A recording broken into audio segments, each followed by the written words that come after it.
to the YouTube channel of Adarsh Navodaya education group. कल हम लोगों ने कॉम्प्लेक्स सेंटेंस कंपाउंड सेंटेंस को बनाना सीखा था। तो कंपाउंड सेंटेंस में हम लोगों ने क्यूमुलेटिव, अल्टरनेटिव और एडवर्सेटिव तीनों पढ़ लिए थे। चौथा उसका है relative.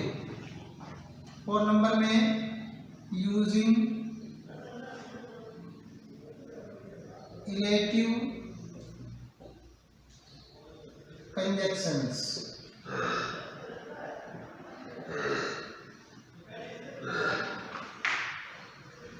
Using relative conjunctions. Relative conjunction यदि हम लोगों ने 2 या 2 से अधिक सरल वाक्यों को एक कंपाउंड सेंटेंस में, एक संयुक्त वाक्य में बदलना सीख गए थे, तो उसके 4 मुख्य तरीके हैं जिनके द्वारा हम किन्हीं सरल वाक्यों को कंपाउंड सेंटेंस में बदल सकते हैं। और उसमें 3 आपने पढ़ ली, तो चौथा रिलेटिव कंजक्शन है। देखिए ये एक सिंथेसिस,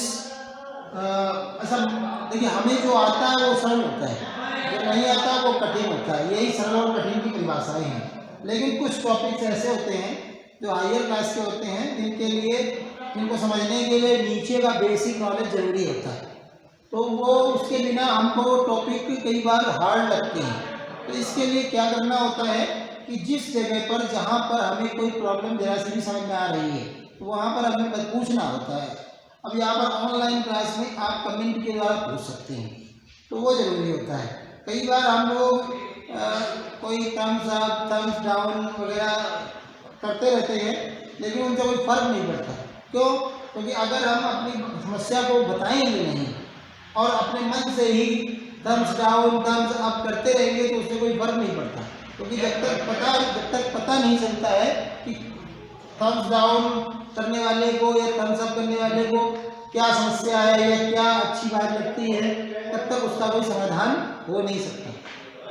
इसलिए अगर आपको कोई चीज़ समझ नहीं आ रही है या आपको कोई चीज़ गलत लग रही है, तो उसको आप बताएं, सिद्ध करें, पूछें या जानकारी लें।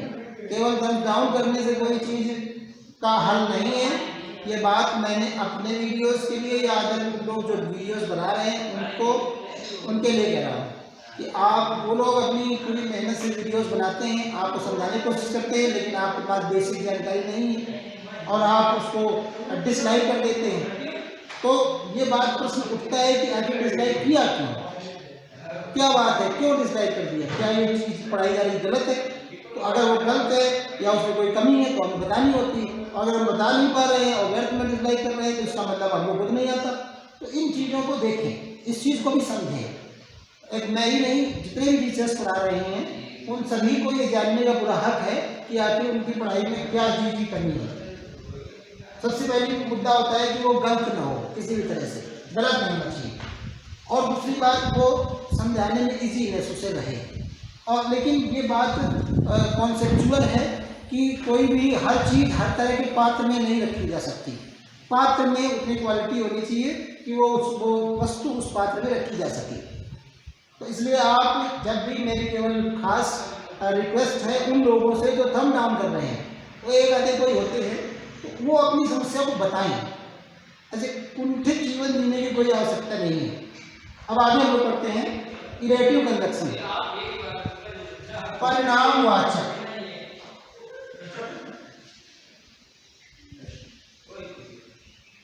परिणामवाचक संयोजक।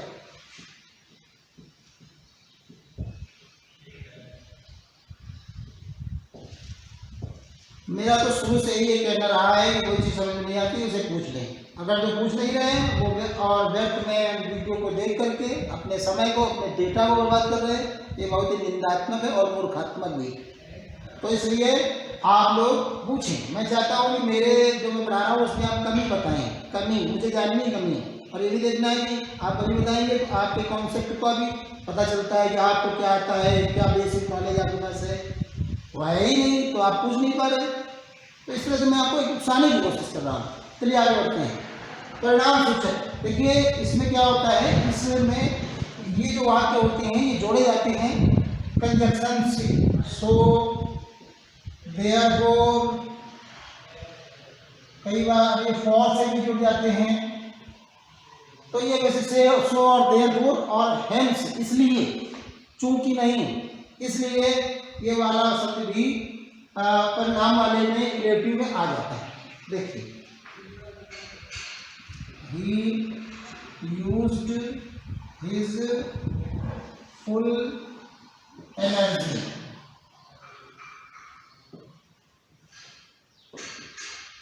he used his full energy, he used his full energy, he got the championship,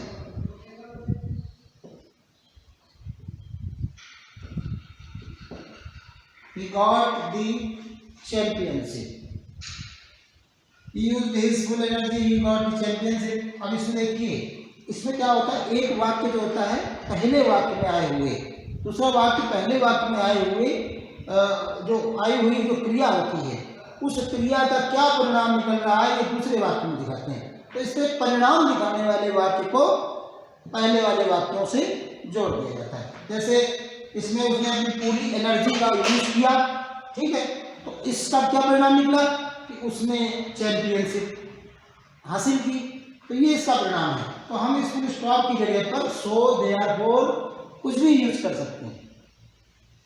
He used his full energy,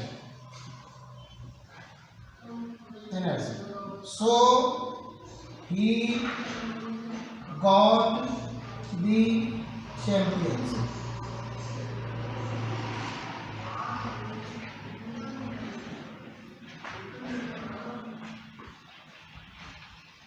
दूसरा देखिए, इसका ये परिणाम निकला, इसमें सो लगा दिया है, अगले वाक्य में देयरफॉर लगाकर करते हैं।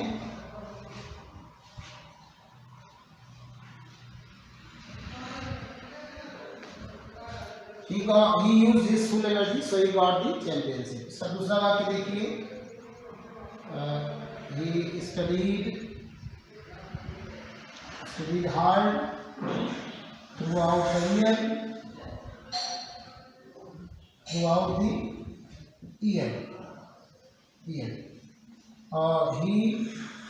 stood first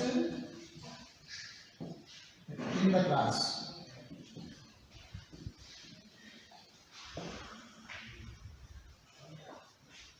he studied hard throughout the year, उसने पूरे साल कठोर मेहनत की। तो ये इसकी एक्शन, ये क्रिया है, ये काम है, इसका क्या परिणाम निकला, जो हम सोचते हैं एक अनुकूल, जैसा कि क्रिया से निकलना चाहिए, आशा के अनुरूप, उम्मीद की आशा अनुसार, अकॉर्डिंग टू दी होप, तो उस वो क्लास में फर्स्ट आया।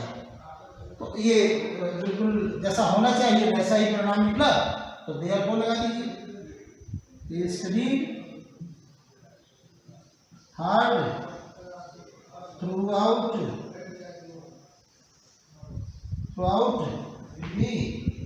year,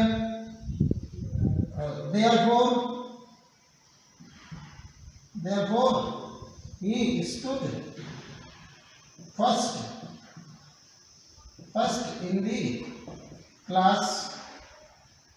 अब देखिए इसमें क्या है कि जैसा मैंने फिर से बता दूं कि कंपाउंड में दो क्रियाएं होनी चाहिए, एक क्रिया ये रही और एक क्रिया ये रही, और बीच में कोऑर्डिनेटिंग कंजक्शन आ जाए, वो ये रहा। अगर ऐसा होता है तो ये वाक्य कंपाउंड है। कंपाउंड सेंटेंस को इसी तरह से, सरल वाक्यों को कंपाउंड सेंटेंस में इसी तरह से जोड़ा जा सकता है। ये चार ही तरीके हैं, ये यहाँ से फिनिश होता है। अब हम अगला पढ़ेंगे complex sentence.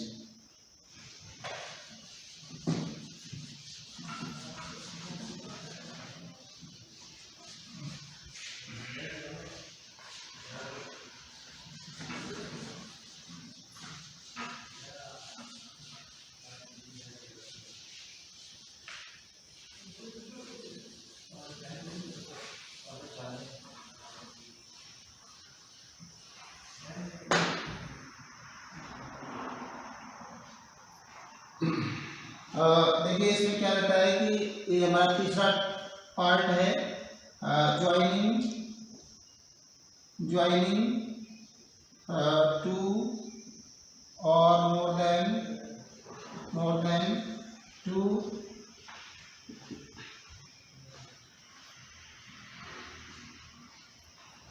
joining 2 or more than 2 simple sentences into one complex sentence। देखिए, 2 या 2 से अधिक सरल वाक्यों को कॉम्प्लेक्स सेंटेंस से बदलना। देखिए, कॉम्प्लेक्स सेंटेंस क्या होता है? कम से कम 2 वर्ब हो, ठीक है, और वो जुड़ती हैं जिससे वो कंजक्शन होना चाहिए सबऑर्डिनेटिंग कंजक्शन। सबऑर्डिनेटिंग कंजक्शन क्या होते हैं? वो जो सबऑर्डिनेट क्लास बनाते हैं। सबऑर्डिनेट क्लास कौन कौन बनाते हैं? सबऑर्डिनेट क्लास होती है 3 प्रकार की। मैंने आपको जब सर मैंने भी आपको क्लॉज नहीं पढ़ाई है, फिर भी मैंने आपको जब पढ़ाई की ट्रांसफॉर्मेशन तो उसमें बताया था कि सबऑर्डिनेट क्लॉज 3 तरह से बनती हैं, नाउन क्लॉज, एडजेक्टिव क्लॉज और एडवर्ब क्लॉज। नाउन क्लॉज तो यहाँ पर क्या होता है, नंबर 1 पर समय कम होने के कारण हम उन्हें बार बार नहीं बता सकते। आप ट्रांसफॉर्मेशन का पार्ट पढ़िएगा, उसमें आपको मिलेगी यूजिंग नाउन क्लॉज। देखिए क्या होता है, मैं एक बार रफली को बताई दूँ सर थोड़ा सा, कि आपकी ये जो 2 सरल वाक्य होते हैं, इनको जब हम कॉम्प्लेक्स में जोड़ते हैं तो इसलिए जब कॉम्प्लेक्स में जोड़ते हैं तो उसमें जो कंजक्शन होता है वो कंजक्शन में पहले आपको बता देते हैं कितने होते हैं, क्या होते हैं, हो सकते हैं। देखिए नंबर 1 पर तो वो जो कंजक्शन होते हैं एक WH वर्ड से स्टार्ट होते हैं। WH वर्ड जितने होते हैं वो सारे वो कंजक्शन हो सकते हैं। आपका हु, whom, whose,